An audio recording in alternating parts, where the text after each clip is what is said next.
So yan, kumukulo ng ating manok. Yan ang gagawin nating kalderetang manok. At ito naman ang buto-buto. Kumukulo na rin at ating hahaluin. So mixture ng manok at buto-buto ang ating lulutuin na kaldereta. So yummy! Hihiwain nyo ng pasapad-sapad, bilog-bilog. At isasangkot siya natin sa bawang, sibuyas, and then ito bell pepper. At lalagyan natin ito. Ayan. At lalagyan din natin ng liver spread at ng tomato paste. So yan. Ito yung ating niluluto. So yan.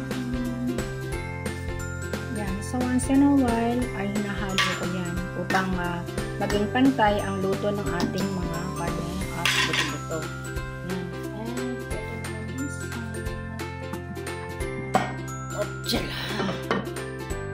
ito naman. Yan. Yan ang kanyang. Medyo malambot na. At patutuyin lang natin ang bagay ito at isasangkot siya na nga natin. So yun, pagka nito na estado ng ating pinakuluan o pinalambutan na manok, ay po pwede na. Yan. Sapagkat malalagyan pa naman natin yan ng kakang gata. Off the stove para sa manok. And then, ito naman sa ating ating pork. Dinagdagan ko konting water upang lumambot. So yun, pag ganitong estado na, o ganito na lang kakonti ang ating sabaw, ay pwede na tayong magsangkot siya. Before magsangkot siya, ay pipito muna natin ang ating patatas. Yan. Sabi ko, hihiwain ng manipis na, parang pabilog-bilog na ganyan. Para pang garnish. At extend din. Okay? So yan, saute time. Huwag nyo nang pansin yung kawali ko Ganda okay na yan. Bawang. Taga-pit-pit, taga-hiwa binilog-bilog. Dapat pinipit-pit Magtitira ipakuloy ko. Tapos, lalagay natin ang sibuyas. Tira-itin mo maigi para maluto. Tira-it pa more. Sibuyas.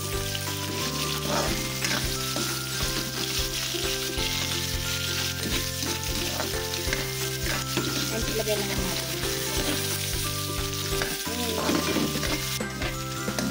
So, ito yung ating naluto na patatas. So, ganyan ang itsura niya. Pang toppings.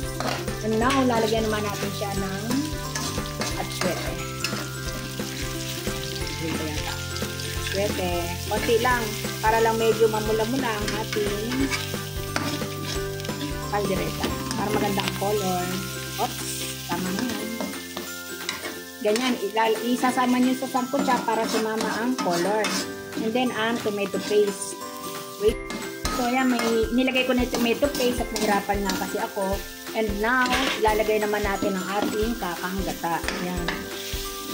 Isang supot yan, 30 pesos. Meron dyan pangalawa, inilagay ko dito, pinampalambot. And now, teka, bubutasin ko. So, yan ang kinalabasan kasi malapit na masunog kanina. Talaga naman. Come si Edith. So, yan. Halo-halo lang natin ng kaunti hanggang masangkot siya at ilalagay na natin, transfer natin doon sa pinakulo nating manok at pork. So, yan. Tarantang memo na kami. And, alam niyo po ba yun? Sino nakaka-relate? Tarantang memo. Ayan. O, ilalagay ko. Ay, naku. Malayo yung cellphone. Just me. Asi ka man si Edith. And now, mahina ang apoy, lalakas na natin bagya.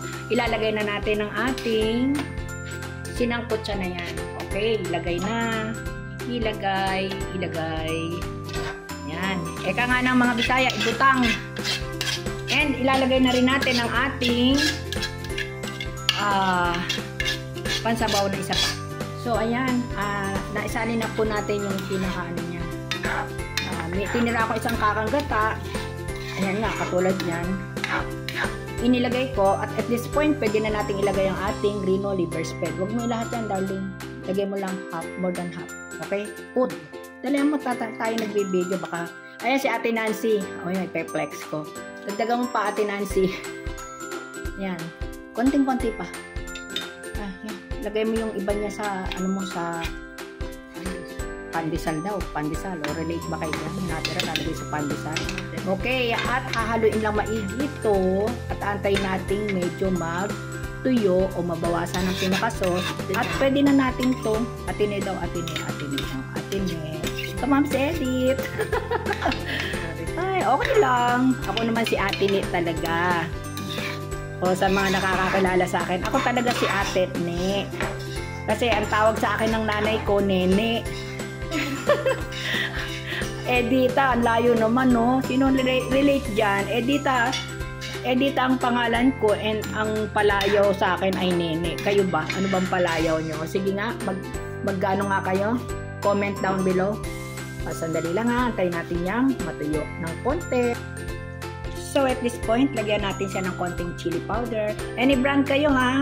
Ito lang meron sa aking kusina, sa aking pantry. Oy, may pantry daw ha. Pantry pa. Konting-konti lang kasi baka naman umover tayo sa anghang. So, watch out kayo ha. At baka may mga babies, mga toddlers at mga children kayo dyan.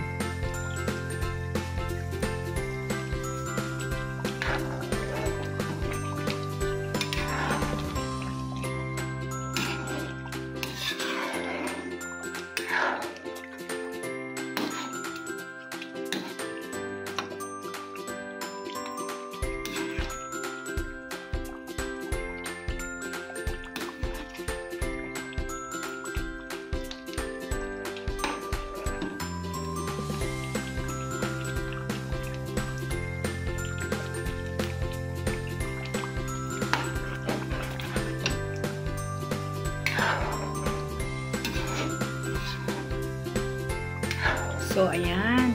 Pwede na mga kamansis. At lalagyan na natin siya ng patatas. At bago yun, atin muna ng tikman. Diba? Titignan muna natin. So, ayan. Hipan. At mainit.